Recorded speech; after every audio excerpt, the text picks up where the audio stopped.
Welcome to another edition of Inspired Stories, where leaders share their experiences so we can learn from their successes, how they've overcome adversity, and explore current challenges they're facing. Welcome to another edition of the Inspired Stories podcast, where leaders share their experiences so we can learn from their successes and be inspired by how they've overcome adversity.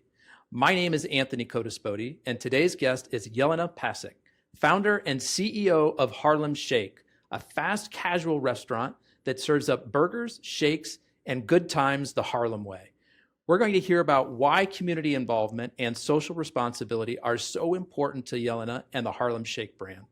And while they are still an up-and-coming restaurant concept, Jelena has already been featured in several publications, including New York Business Journal, the New York Times, Food and Wine, The Guardian, and Cosmopolitan.com.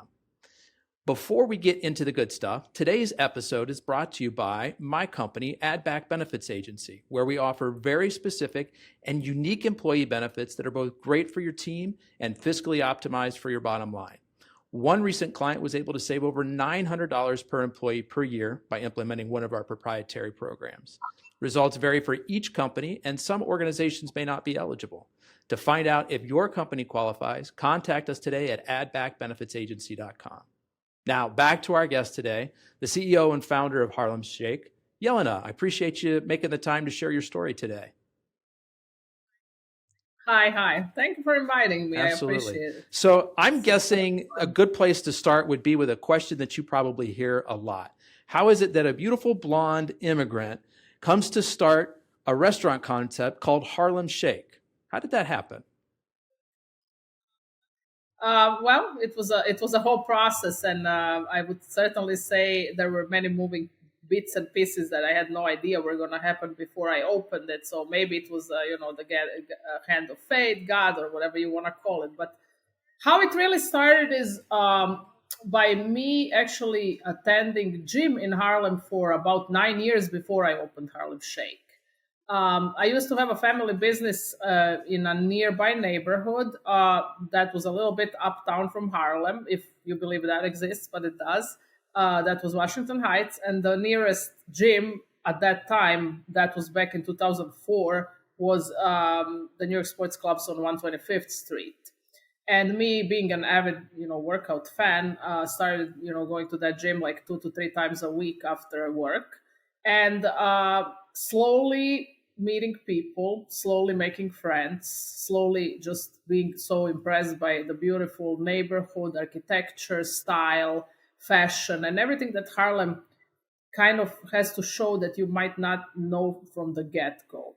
I definitely think people, when you say Harlem, have a lot of preconceived ideas, some good, some bad. People are very fascinated with Harlem. But I do also think that those like superficial preconceived ideas are not necessarily what Harlem is all about. And I came to learn that over the years of, being involved and becoming friends with people from Harlem. So fast forward, 5-6 years, it was about 2009, 2010. Personally, I was going through a really tough time. I was going through a divorce, and I was a mom of 2 kids. 2 girls that were at that time like elementary school age. And, I was really pondering what to do with my life.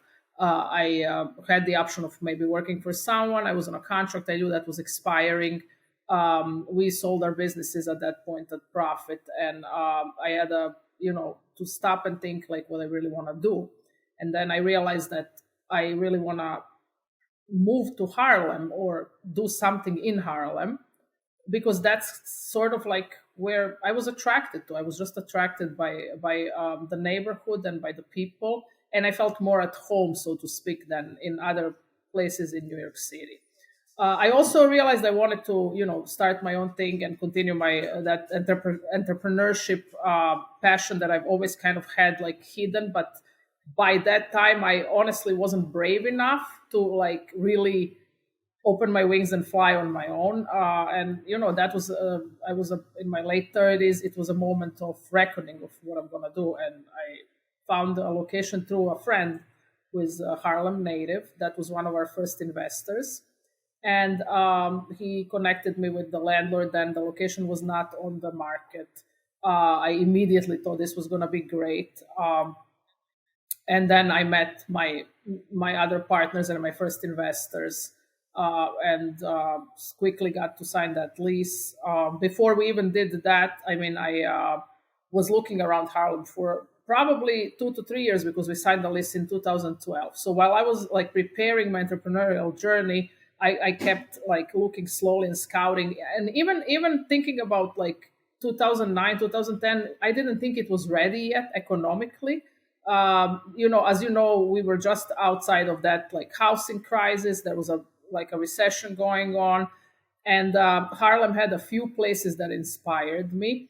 One of them was called Native. Another one was called Setepani. If you would go to Native and Setepani on a Sunday morning, you would see all these fabulous people with like really beautiful clothes and hats, and you would see that cultural scene of Harlem at its best. Another thing that inspired me was street life, hip hop culture, all kinds of colorful thing. There is a whole African subculture that's going on in Harlem. So there is all these different parts of the melting pot, which I found so full of life, so full of color, so full of inspiration. And I just wasn't sure that economically my investment was going to be worthwhile, because I was, as I said, just coming out of a pretty tough divorce. I had a small, I was relatively young, so I had a small retirement savings. And I had to put it all on a gamble to open my own place. I also had 2 children that I was, having a custody of at that point, or had to take care of 2 elementary school children. So the gamble risk was high. So I became encouraged about opening Harlem Shake when I saw first Red Rooster in 2010, and then Corner Social opening in 2011, I believe, or maybe end of 2010. And then I said, okay, time is ripe. It looks like, people are really flocking to Harlem. And if I do this, it's going to be And okay. These were restaurants that opened enough in Harlem that gave you confidence that there was a market to support it. Red Rooster is a very famous place. It's by chef Marcus Samuelsson. That was one of the first big establishments that opened in Harlem. Like I said, Native and Setepani were sort of a precursors to that. And then before Native and Setepani, you had that whole layer of neighborhood institutions, which unfortunately, most of them are closed today. When I say those institutions, I'm talking Lennox Lounge, St. Nick's Pub. Pam's was already closed when I started coming to Harlem, but St. Nick's Pub and Lennox Lounge were still open, and they were one of my favorite places to go. They had probably been around for like decades at that point, right? Lennox Lounge, I think, was around for like 70, 80 years. And St. Nick's, I wouldn't tell you, because I wasn't born in this country. I don't know when they started, but they looked like they've been there forever. They had like amazing like jazz jams on a Sunday. And they had that old school Harlem, neighborhood people, which really make Harlem what it is. So I was very impressed with that. And I was also really sad when we signed our lease in November of 2012. I moved into Harlem in the meantime, because I really wanted to be close to my new, project. I thought, I'm going to have to live there anyway, so better be nearby than, live far away.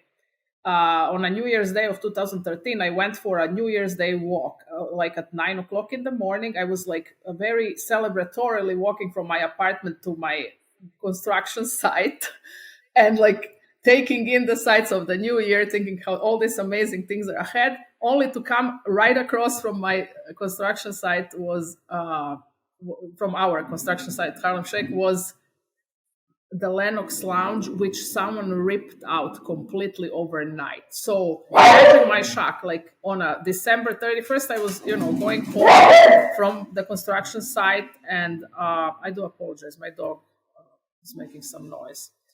And then only to see the next day, everything ripped out. It was just incredible. I actually started crying because I didn't understand what happened overnight. And that was just a sign of the times. It's closed the doors and became Wells Fargo. Nothing against Wells Fargo. They have my mortgage. But, it's just took some a sign of the character of out what of was the going on neighborhood. in Harlem. Yeah. Yes, a lot. And so one thing that was like very, very important to me and to my partners as well, because I found partners that care about that too, was preserving that old neighborhood feel that Harlem had, that these places had. And I definitely am not a person that, I'm not African American, and I don't consider, obviously, Harlem Shake. We have a very diverse ownership. We have several owners of all colors, besides myself. But we don't, want to tout ourselves as a black establishment or black brand, because that would just not be right. We do want to say that we are very mindful and respectful of the Harlem culture and history, and try to celebrate it, because there is so many places that opened in Harlem right about the time, or like a little bit after we opened, when Harlem became, walked into its new renaissance of 2014 and 15. So many places opened, and they brought entirely different things and a new culture, but they had no regard of that Harlem of old. And I wanted us to be diametrically opposite. I wanted us to be very You're respecting the traditional mindful. culture that's existed in Harlem for a long time. I come from Europe. I am Croatian by birth, and I grew up in Croatia until I was 25. And one thing that strikes me for United States is that people here, or the government here, doesn't landmark things as much as we do in Europe. So yes, we do have landmark blocks, and we have landmark buildings, but not to that extent. So all parts of like cities get wiped out due to commercial interests, and institutions such as Lenox Lounge, which in my opinion should have been landmarked, are not. And that kind of erases the historical value of places. And we can talk about doom spirals and all things that are happening constantly in the United States, but I thought that was wrong from my perspective, coming from Europe. So what was the previous business that you were in? You mentioned when you were going through the difficult divorce, you had a business that you sold. Was it in the restaurant space? Oh, yeah. So when I first moved here, I actually used to work for a multinational company in Croatia, and just after graduating, I moved here. Honestly, I wasn't intending to stay, but then I met my first husband, and we opened a small coffee shop. I came kind of on a student visa. Things took a different turn. We opened a small coffee shop in Washington Heights, and then another one, and then a pasta and grill shop, and then a full service restaurant. So like in a span of maybe 4 years, we had 4 establishments and 2 children. And that was a little bit much for my 33-year-old self. Yeah. And for my ex, I'm sure. So things didn't, work out on a personal level. There was just a lot of pressure. But businesses were successful, and always I really found my calling through those first businesses, because from when I was a kid, I love cooking, and I always looked at my grandmothers, and I really have that passion for food. Also, I love food anthropology. I love exploring different cuisines and reading on that, and I can show you my collection of cookbooks. I mean, I have massive amount of cookbooks. I kind of hoard them from all around the world. I worked in a multinational company in Croatia, and I'm an economist by education. So I wasn't sure that I was going to go into the restaurant business until I came to the United States. I think what helped me make that choice was the fact that I'm an immigrant. So this is a very traditional immigrant, profession. Otherwise, probably I wouldn't end up doing that. So but then when you came here on a student visa, just to kind of box things, summarize, and then you met your husband, your ex-husband. You had a couple of kids. You opened several establishments. Kind of got bit by the restaurant bug, and so then you go through this painful divorce, you sell the businesses, and you're like, okay, what's next? It's time for a rebirth of Jelena, right? What does the next chapter look like? Yeah, it was time of maybe birth of Jelena, okay. Not the rebirth. the first coming, huh? I think honestly, I wasn't know what I was made of. I was a part of that bigger, machine. It was my ex's family, and it was a great part, and I learned so much. But I was never really thinking that I'm capable or able or that I have that founder thing in me. So then things started going on their own, and I said, maybe I do have it. Let me test my luck. I was supported by a lot of people that I should thank. My cousin Nenad, who lives in LA, was one of the first believers in Jelena. So if it wasn't for him, even with my like modest, 401k savings, I doubt I would have been able to pull that off. My friend Ellingston, who was our first investor and who helped me with the location, believed in me. Then my one of my main partners, Emil, who came on board right after there. Honestly, if it wasn't for his propensity for like taking a leap of faith, that would probably not happen, because I met Emil on a corner of the location and he made his decision in about 15 minutes that he wants to be in on that project. So You made quite an impression. Maybe it wasn't me, maybe it was the location. Who knows? But I think it all worked out for the best, And then my friend Dart, who his daughter is our partner, he definitely connected me with the right people in the neighborhood. Dart is a very well-known figure in Harlem, and his daughter is now also a very well-known figure and my partner in crime, so to speak. He introduced us to our designer, Dennis Decker. So it was really a collective effort. I have to say, of course, I kind of was the glue that held everything together. But it wasn't just one person. It's a village that makes a baby, and that's how Harlem Shake came. And so what would somebody notice when they walk into a Harlem Shake? What's different about it? What sets it apart? So it looks like it's been there forever, and that's intentional. So even when it was just opening its door, it looked like it was there forever. So what happened is, when we hired Dennis, who had a long career in branding before, doing our interior design, he ordered New York City Public Library prints from 1967 and 1940. I don't know if you knew, but every building in New York City has a historic photograph if it was built before those years. So depending on when it was built, you'll have at least two sets if it was before 1940, and you'll have one set if it was after, or you'll have no sets if it was after. This was some sort of a city project that took place where they were documenting, There's mandatory stock photography, correct? They documented it. So we ordered this for Harlem Shake, and it was so cool. We saw 1940s a restaurant. Later on, Michael Henry Adams, who is one of our Harlem historians, just put up the other day on Facebook another photo, which I was like, wow, I've never seen that one. There is another photo of Harlem Shake. I was very happy to see that. But long story short, we recreated that restaurant from the 1940s. So it looks very similar to what was originally at that location. Copied the photo. So when we took the location over, it had like 100 layers of drywalls and dropped ceilings, and it was like many different things over the ages. It was a liquor shop, it was a butcher shop. You could see those things because of the interior workings of the place and all the partitions. And it had no storefront. Somebody had a genius idea, I guess, in the 90s to completely break off the storefront. So maybe it was an unsafe neighborhood at the time or era, right? So we don't know what caused them to do that, but they totally closed up the place. So we broke all these bricks and returned the storefront. We found the original hexagonal unglazed tile when we were doing demo. We found the color cream and green on the walls, which we could tell they were there from all under the layers of the sheetrock. They were there from the original establishment. So these became our brand colors.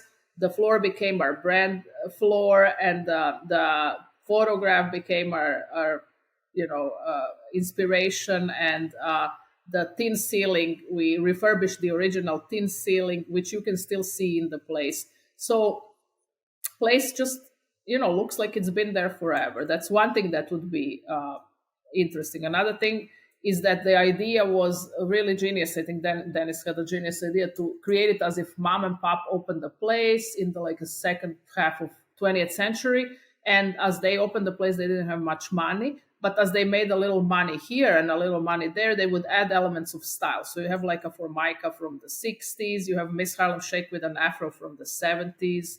You have those other fixtures that look like 50s, the rounded curved diner style things.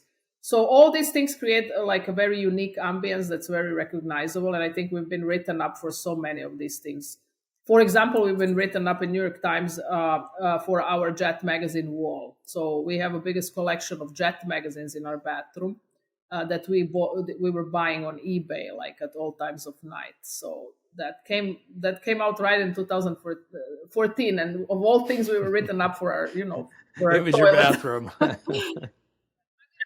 But I mean, we were written up about food a lot as well, so that kind of balances things out, right? It's not just the. You're not a one-trick it's pony. not You've got a just cool bathroom and great food.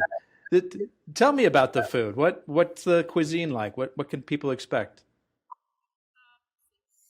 Simple, very very true to its origins, and no nonsense, and doesn't change much. We worked so much on streamlining our operations because we're franchising and creating a very workable system. But culinarily speaking, it all started right at the very beginning in 2013. Decision to open a burger joint for me was purely pragmatic. I'm going to be honest. It was not my labor of love to have burgers, because I honestly am not a huge burger fan, being that I'm from Croatia. If you ask me, my personal preferences would be like fish and olive oil and stuff like that, because I'm from the coastal part of Croatia, so I'm kind of like a truly Mediterranean person. But at that point, again, I wanted to make sure the investment, brings us value. And having been involved in coffee shops as well as full service restaurants before opening Harlem Shake, I had the good opportunity to compare how both of these models operate and how profitable both of these models are. And what I've learned is that full service restaurants, are making a massive amount of profits on wine, beer, and liquor. And they are much more labor intensive, and obviously they demand attention in the evening hours. So my personal challenge was that I was a single mom of two elementary school girls, and to me it didn't look like I could jeopardize raising them in a safe way by being gone all night most of the days. So that's one of the big factors that influenced the decision to not go into the full restaurant business. Then another thing was, okay, what Harlem really needs now, what is missing here? So it was kind of clear that burgers were missing. Even though we had started to see Shake Shack on every corner in the city, Uptown had no such establishment at that point, right? So my friend Ellington, again, coming back to him, really was like, oh, what if you did a burger joint? That was honestly his idea. And I said, yeah. And Ellington is one of our investors now, so he's part of the company. So I said, yeah, that sounds like a great idea. And he thought, what if you called it Harlem Shake? So I was like, yeah, that sounds like a great name. So we went and trademarked the name like maybe. And 3 shake days is sort later. of a play on both like a milkshake as well as like kind of like shaking, like dancing, like moving your body. There's a very famous dance in Harlem called the Harlem Shake that came up in the 80s. It was in the Rocker Park where the basketball courts are, where there was, in fact, an alcoholic called Al B who would do a Harlem Shake for a quarter. So he would be doing the Harlem Shake so he can get a quarter, right? So And so what is it? It's like a up shoulder kind of. Yeah, shoulder. Okay. Yeah, like that. Well, I'm not very good at it. I'm not a Harlem native, so I think you should see some of the Harlem natives do it much better than me. But if you really want to see the Harlem Shake, you can go to Harlem Shake, and we have a huge life-size hologram where first Miss Harlem Shake does the move. So as you move past the cool. life-size photo of her, you can see the whole Harlem That's Shake fun. move. Yeah, going back to the food, right? So, okay, we decided it's going to be shakes. We decided it's not going to be nighttime. It's going to be family-oriented place. So moms like me can enjoy it, and families can enjoy it. And we decided it's going to be fast casual, so we don't have to bog ourselves down with late night business. And then it was time to select the menu. And starting to do some research, I came across a food writer that was at that time already starting to be a little famous, but he's way more famous now. Right now, he's a food writer for New York Times, and he's done many, many impressive things over the past 10 years. When I first met Kenji Lopez Alt, he was living in a high-rise on 131st Street, which was 6 blocks from Harlem Shake. And when I emailed him, asking him if he would be interested in helping us food tasting and creation of the menu, it was because I saw his article about how to knock off the Shake Shack burger. It was that prompted me to email Kenji and tell him, hey, maybe you can have an idea of how we can get a good menu going. And he was so forthcoming. He was like, yeah, oh my gosh, I love the idea. I grew up in Harlem, and my grandparents lived on 125th in Amsterdam. I would love to help do something like this so we can have a burger establishment in Harlem. We didn't try to knock off Shake Shack burger, but we wanted to, create a good burger. And you knew menu. that he was sort of aligned to this burger mission because of the article that he had written, you'd seen. So you thought, oh, he'd be a great person. Yeah, he was a Serious Eats writer, and I used to eat Serious Eats for breakfast because I loved the publication, and as I told you, I'm passionate about reading about food, so I loved his writing. And in case, not to try to advertise him, but if you look at his cookbook, The Food Lab and The Walk, I think they're the most fun cookbooks because he intertwines recipes and very elaborate scientific data and interesting scientific way things about food that he brings up from his MIT background, because he used to go to MIT as well. So he kind of connects science and food, but even more interestingly, he then intertwines it with his personal stories about his wife and himself and his kids in this very fun and lighthearted, approach. So the book is like a size of an encyclopedia, but you can't stop reading it. So I think, that's why I loved reading his stuff. Anyways, back to the Harlem Shake menu, we started tasting, the different milks and different ice creams, came up with shake menu, basic one, and then started tasting the meat and came up with the food menu. And definitely it's Kenji's working, right? The menu was Kenji's working, and it is to date. I've added some things over the past few years as far as specials go. Kenji went in a direction of owning a place, moved out to West Coast, owns a place there, and then went on to become a food writer for New York Times and published a few books.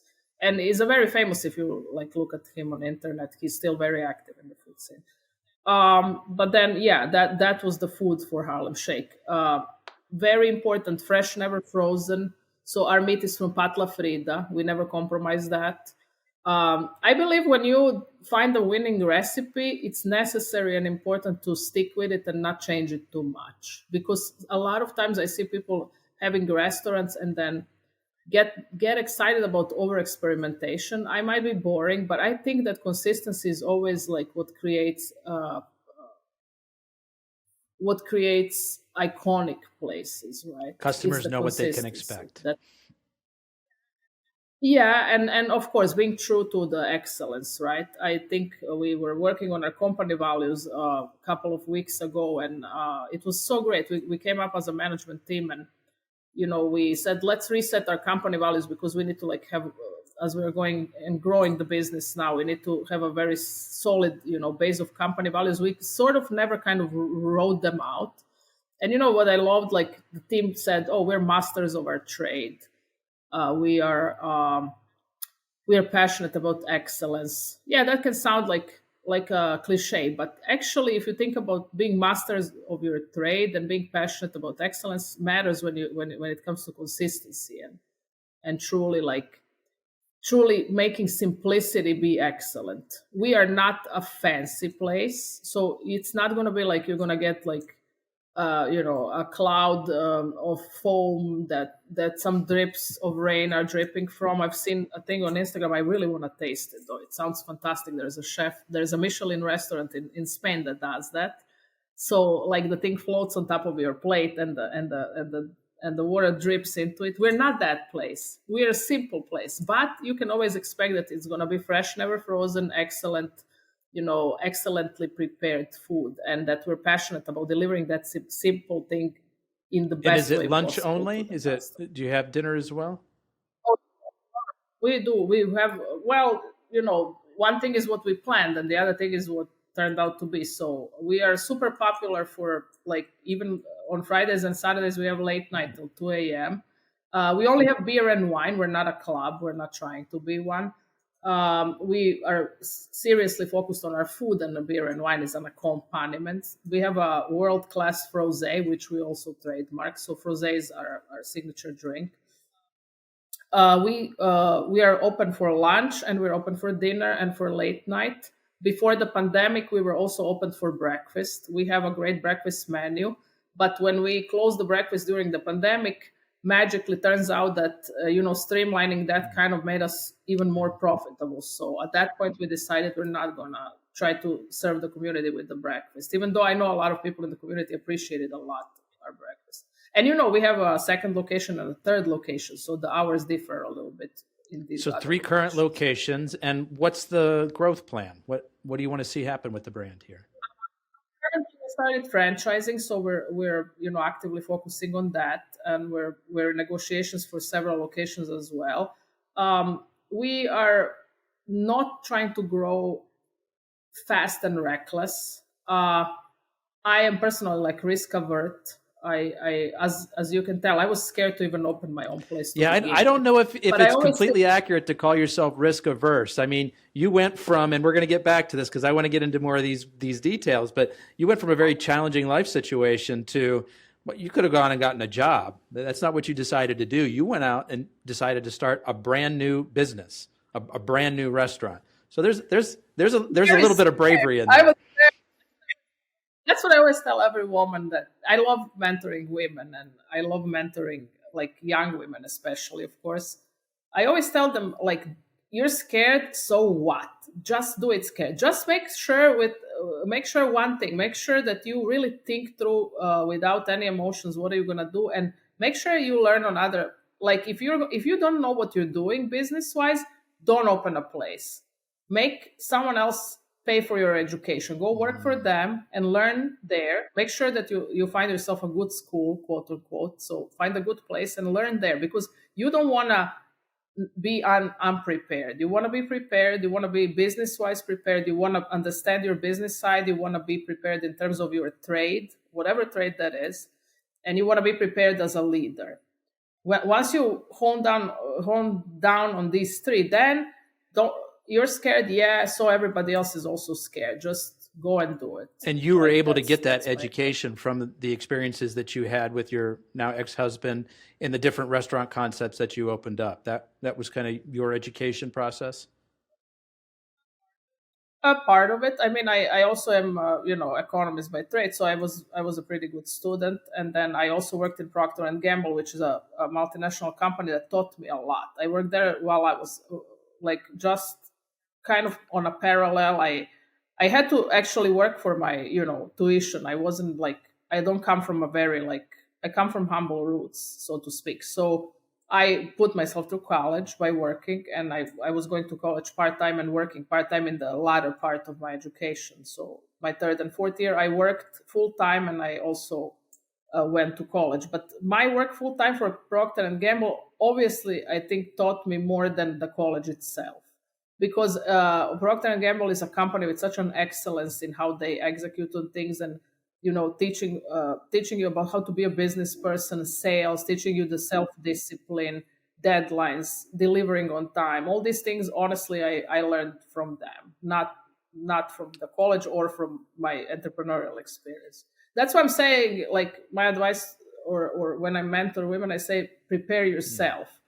And really be honest with yourself about what you're lacking, because dreaming about something is wonderful, but if you actually don't know how to like put a P&L together, how's that dream going to translate to reality when it slaps you in the face? So you need to be ready.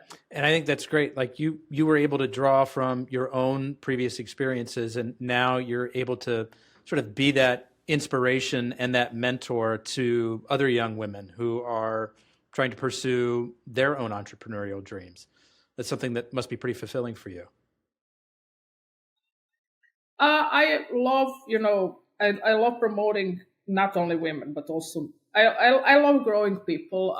We invested so far three people that started as employees and became partners in the company, because I'm really passionate about the opportunity. And I feel like when people are given the opportunity and they are given the insight of what they can become, their passion to deliver excellent result really benefits the company and themselves. So it becomes a win-win situation.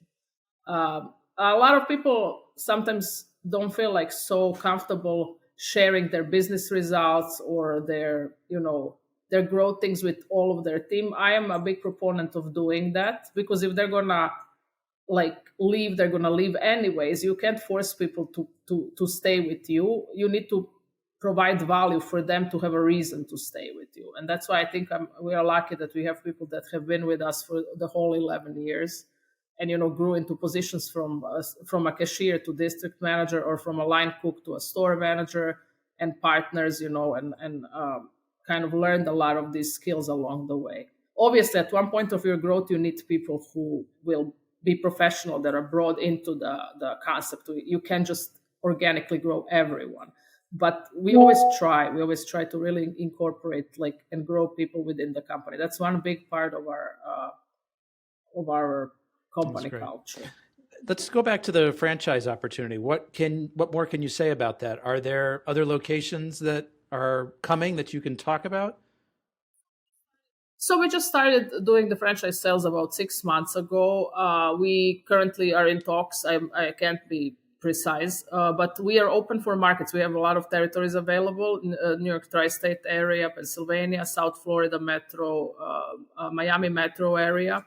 The buy-in is $40,000. And then if anybody's interested in buying a franchise, they can go on harlemshakefranchise.com and fill in an inquiry, and we can definitely follow up with that. We're also looking at non-traditional locations, such as airports and so forth. So there's a lot of great opportunities currently. I think we are we are franchising because we want to afford people the opportunity to build a dream of their own. And at the same time, I also like to diversify. So besides, being in restaurant business, I'm doing some other things on a personal level, like investments in real estate.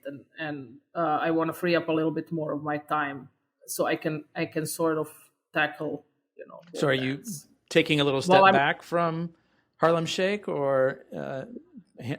I'm really not, because I'm full-time working in Harlem Shake, and I intend to do so to continue to grow the brand. I'm just saying that instead of growing diversify. A corporate, I already have diversified in a way, right, financially. But I think it's just a personal, decision to sort of explore other things that make me excited, right? So that's why. But I'm very, very excited still about the growth. Not still, I am absolutely excited about the growth of Harlem Shake, and that's my main, baby, and it's my main squeeze, my wife or my husband. Now, you mentioned some people that really helped to sort of build you up and inspire you in the early stages of deciding to start this business. I'm curious, aside from the folks that you've already mentioned, are there other mentors or maybe even books or masterminds or other experiences that were particularly inspirational to you in your career path? So I was part of this book project by, I'm so bad with names. I know her first name is Ina because my daughter's first name is Ina as well. And it's called The Food and the City. If I can get up, I'll grab the book from my bookshelf and I'll show it to you. But I am struggling to remember the last name. So being part of that book project and reading that book about the other experiences was definitely very inspiring for me in the beginning of my entrepreneurial journey. Also, through a common acquaintance, I met Arlene Blake. Arlene is, for me, has been a mentor and has been an inspiration as a woman and as a person, and a huge support. We see each other ever so often. She's now in her I don't think it's polite to say the lady's age, so I won't say, but she's definitely venerable, woman. She's had an amazing life and amazing career in culinary marketing. So Arlene is one of the people I always go to when I need someone to like be my bouncing board. Um, my second husband has been my really life partner and my biggest sounding board as well, and a huge support. And he's involved in the business as well. And without him, it would be a lot harder to juggle all these. So those are my main people. If you ask for, if you ask for some other publication or book, I'm trying to think.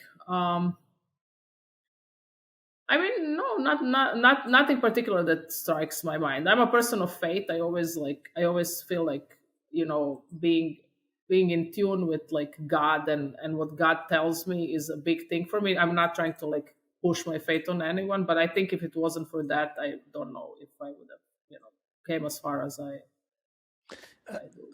I say when in doubt, read the Bible. Any particular passages that you recall that are particularly helpful for you?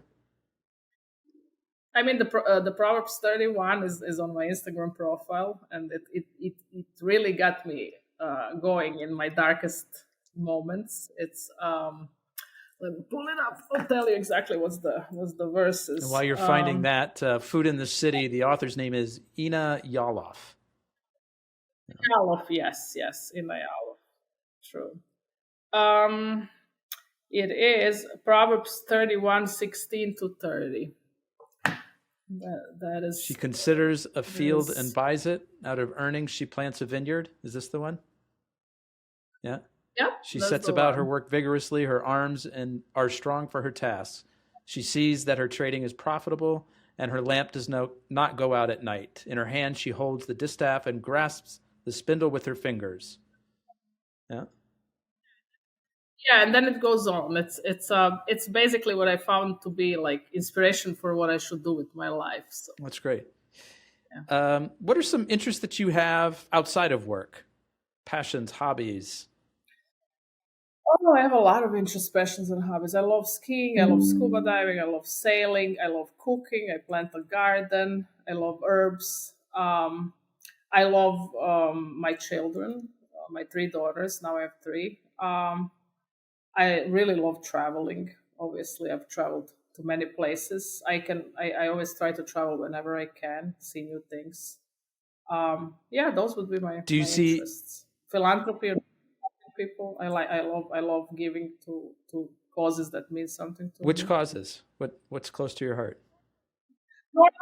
Normally it's always centered around single moms or women in a way, because I think that it was so hard for me to like break out of that dark moment, and when I did, I found tremendous gratitude. So I always try to empower other women. Like we always see those social causes where there is no free childcare, so we have that vicious cycle in Harlem where you have a young woman coming to work for you, and then they can't figure out the childcare, and they start falling off the track and falling back into the vicious cycle.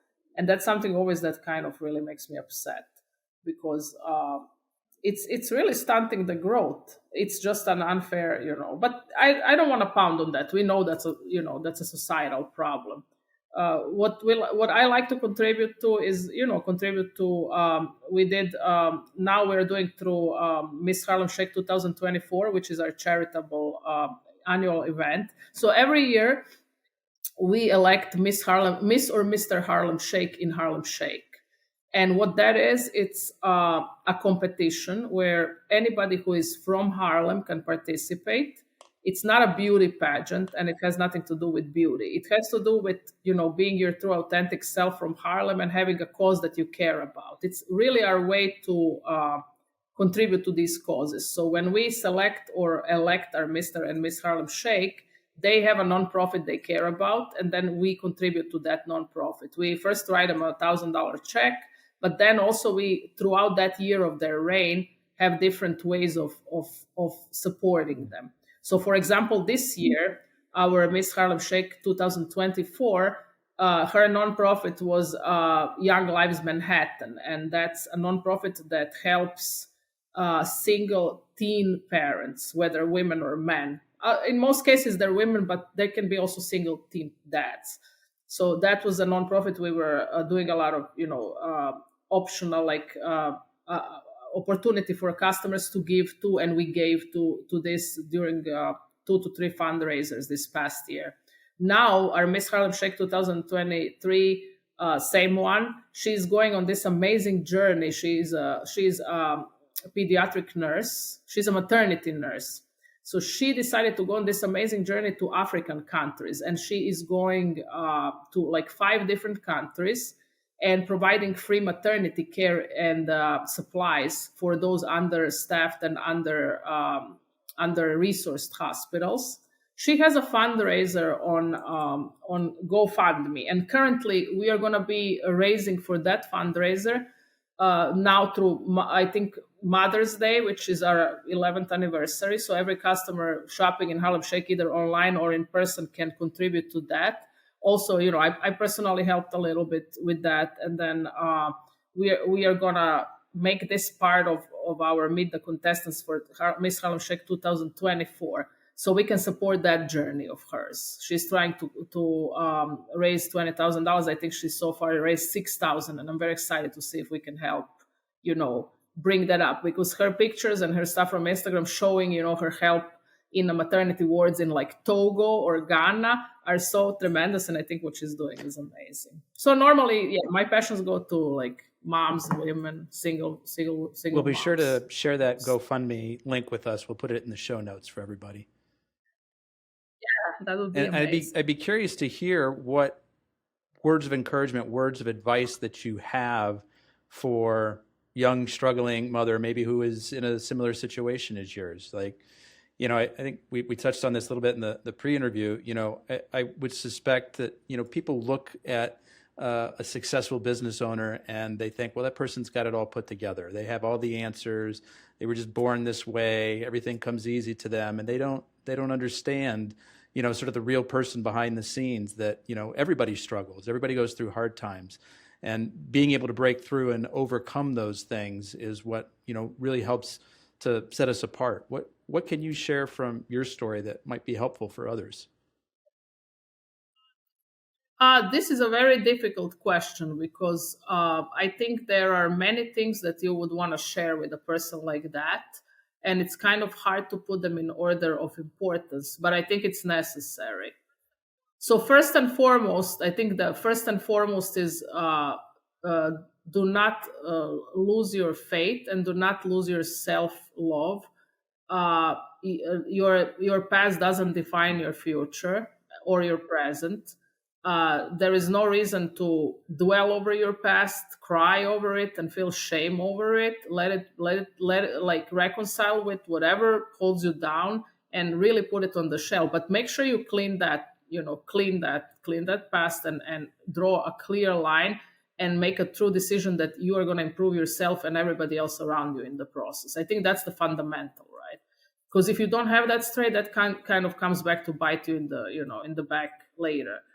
And then on a business level, like I said, if you have a passion, try to really understand that working on your passion is not going to take one day, and it's not going to take 1 month, and it's really not going to take 1 year. It's going to take maybe a lifetime or half a lifetime, right? So understanding that the results don't come overnight is crucial, because a lot of people have a passion, but then they kind of waver and they become impatient. Like working on a journey of a trajectory of life takes a lifetime. So working toward, your dream come true is a sort of a very long journey. I would compare it to climbing on a really high mountain, right? You can't climb on a really high mountain in 1 day. You have to have some pit stops. You have to have some base camps.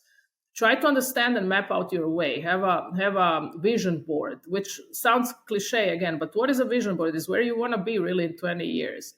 It's very necessary to go back to the vision board when you come back from a 12-hour shift and your kid is crying. Otherwise, you forget your vision. So that's second, thing that I would say.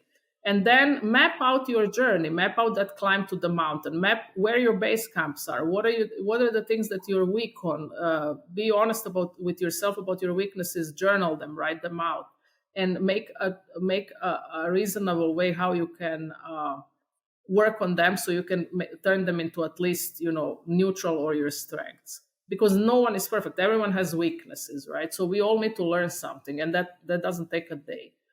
Those would be the beginning steps, right? Surround yourselves with people who speak life into you, not with people who take life from you. Surround yourself with people who are supportive and balanced, because if you're in an imbalanced surrounding, you will be imbalanced yourself. And it's very, very, it's hard enough to make things happen in a neutral surrounding. If you're in a surrounding that is detrimental to your, health, or your mental health, or your emotional health, that's just making things harder. It's a ball around your foot. So don't stay in those relationships, no matter how hard it is to cut out of them. It is hard, but in the end of the day, it's very valuable. Yeah, want to get rid of the toxic energy and just keep the good energy around you. And the other thing you said that I really liked was sort of, I think you called them base camps, pit stops. Sort of set like some waypoints for yourself along the way. You're here now, you want to be at the top of the mountain, but you don't climb a mountain in a straight line. It's, you kind of have to follow a certain path. And if you've got points along the way where you're like, okay, I've hit a milestone. Now I feel good about that. What's the next one? What's the next one? You kind of give yourself some regular check-in points to say, hey, I'm making progress towards this. I'm not where I want to be yet, but I'm putting one foot in front of the other and I'm slowly getting there. Another thing that I think is super important to tell, especially, 20, 30-year-olds that grew up in an iPhone era. I've read a great book recently, because I'm a parent. I'm a parent of a 22-year-old, 20-year-old, and a 6-year-old. So it's like they ran the gamut. So I've read this book that I recommend wholeheartedly to all parents. It's called The Anxious Generation. And it speaks about what impact, your wasteful scrolling on Instagram has on the mental health. First off, I say not to rant about that, but just to say, if you want to have a business plan come true, you ain't got no time to be on that Instagram comparing yourself to other people. You just don't have it. There is only 24 hours in a day. You have children and you have a job and you're working on your project. You don't have time to scroll. And all that you're going to gain by scrolling is feeling miserable because you're comparing yourself to some fake realities that are not even real. And your attention span will drop because you will become hypnotized by the algorithm. And that's why I think a lot of people, I want to go back to the pit stops. That I started saying this because a lot of people these days are impatient. They don't see the journey with stops, because they're used to this very quick attention. I try to stay away with it as much as I can. And while it can be very entertaining and it's all good, I just think it's really kind of useless. It could be great to see an idea or to see something visually appealing, yes, but to spend on it more than 10 minutes in a day is to me a huge waste of human potential. You said you don't have time to scroll. I think that would be great on a t-shirt. It sums it up. That's a great message, right? You've got other things to do. This isn't going to serve you very well. Yeah, it's okay as an occasional, I want to check in to see, I want to get inspiration for something, or I want to see what, my brother posted. But yeah, if that's a regular routine, a regular habit, a regular source of distraction for you, you're not doing yourself any favors. You don't have time to scroll. Yeah.